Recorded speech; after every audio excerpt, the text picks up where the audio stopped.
Right, so now we're on the group work that I guess you could talk to your dog and see how they feel about this information. It says now we turn our attention to studying the effects of alcohol.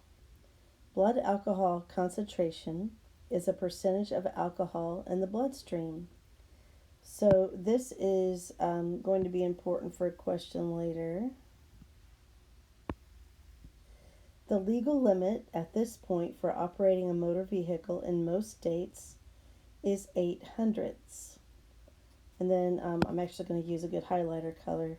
This means that 8 hundredths percent of a person's blood is alcohol. The table here is borrowed from WebMD. It shows the ways that alcohol can affect a person at different blood alcohol concentration levels. So I'll just give you a moment to read that chart.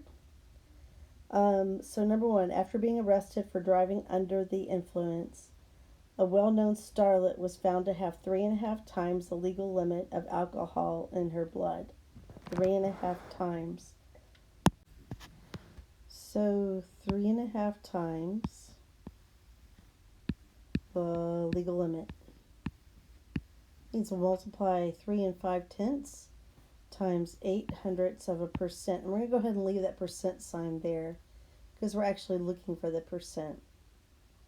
So that means this person's blood alcohol concentration was 28 hundredths of a percent. So it would be right here. So I want you to look at the very least, all these things would be happening. Hard to drive when that's happening. And then they were getting mighty close to this. Okay?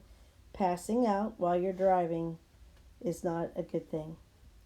So number 2 said, explain exactly what your answer to question 1 means. So let's refer up to here. This means that, okay, this means that 28 hundredths of a percent of their blood was, as our neighbor lady used to say, alcohol.